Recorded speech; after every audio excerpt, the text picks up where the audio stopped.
Akashvani eight 90।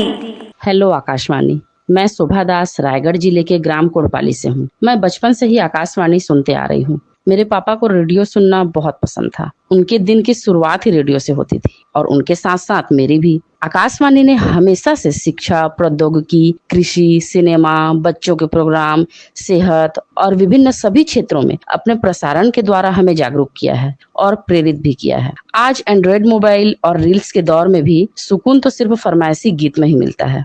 Akashvani ने 90 वर्ष पूर्ण कर लिए हैं। इसके लिए पूरे आकाशवाणी टीम को और सभी श्रोताओं को बहुत बहुत शुभकामनाएं। आकाशवाणी मेरे जीवन में क्या महत्व रखता है, इसे मैं कुछ पंक्तियों के द्वारा आप सभी के साथ साझा करना चाहती हूँ।